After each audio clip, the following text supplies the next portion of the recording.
បរមម្នាក់នេះរស់ដើម្បីស្រឡាញ់អូនជីវិតនេះមានន័យឲ្យតែបងបាននឹកអូន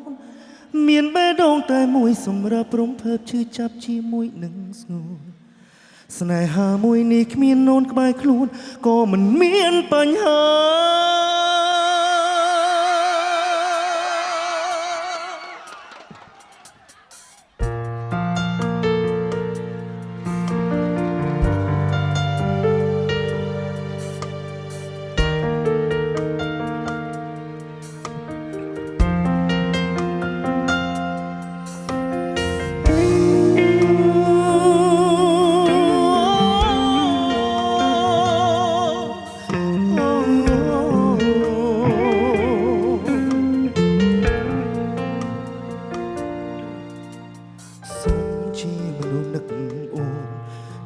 ជាពេលនេះអូនភ្លេចបងហើយភ្លេចអូនមិនបានឡើយចំរៀងនេះបងតែងផ្ញើអូនគេអសត់សាដកដង្ហើមនឹកឃើញដល់ស្ងួនហើយមានរូបកំពុងធ្វើអ្វីសូមនឹកអូនតែម្ខាងមិនចង់រំខានអារម្មណ៍អូនទេស្រឡាញ់អូនជាងនេះគឺស្រឡាញ់មិនចង់បានអ្វីថាចិត្តរក្សាស្នេហ៍ក៏មិនដែលចង់មានអ្នកថ្មី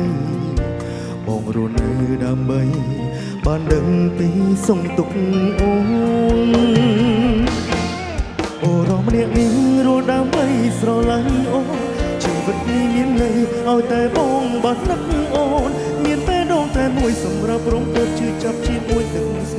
នេហាមួយនេះគ្មាននូនក្បែរខ្លួនក៏មិនមានបញ្ហាអូរម្នាក់នេះរស់សម្រាប់ស្រឡាញ់អូនជីវិតនេះមានន័យឲ្យតែបាននឹកជីវ៉ា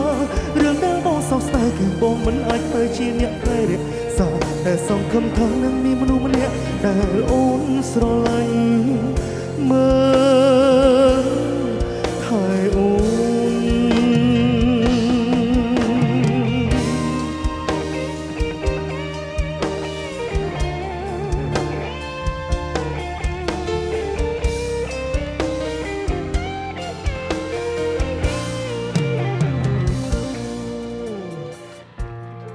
បទជំនាញមួយបទនេះ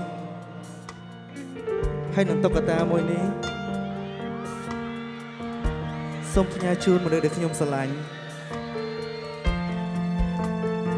សង្ឃឹមថាពេលដែលគាត់បានឃើញកាដូមួយនេះហើយគាត់នឹងរំភើបហើយសប្បាយចិត្តនឹងទទួលយកក្តីស្រឡាញ់ពីខ្ញុំ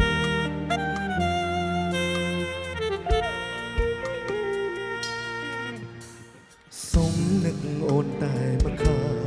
បងមិនចង់រំខានអារម្មណ៍អូនទេស្រឡាញ់អូនជាងគេគឺស្រឡាញ់មិនចង់បានអ្វីចិត្តរក្សាស្នេហ៍ក៏មិនដែលចង់មានអ្នកថ្មីបងរស់នៅដើម្បីបានដឹងពីសុំទុកអូនអូរម្នាក់នេះរស់ដើម្បីស្រឡាញ់អូនជីវិតនេះមានន័យឲ្យតែបងបាននឹកអូនមានបេះដូងតែមួយសម្រាប់ព្រមធ្វើជឿចាប់ជាមួយនឹងស្មោះស្នេហាមួយនេះគ្មាននូនក្បែរខ្លួនក៏មិនមានបញ្ហាអូរម្នាក់នេះរស់សម្រាប់ស្រឡាញ់អូនជីវិតនេះមានន័យឲ្យតែបាននឹកជីវ៉ារឿងដែលបងសោកស្ដាយគឺបងមិនអាចធ្វើជាអ្នកថែរក្សាតែសង្ឃឹមថានឹងមានមនុស្សម្នាក់ដែលអូនស្រឡាញ់មើលថែអូនអូរម្នាក់នេះរស់ដើម្បីស្រឡាញ់អូនជីវិតនេះមានន័យឲ្យតែបងបាននឹកអូនមានបេះដូងតែមួយសម្រាប់ព្រមធ្វើជឿចាប់ជាមួយនឹងស្ងួនស្នេហាមួយនេះគ្មាននូនក្បែរខ្លួនក៏មិនមានបញ្ហា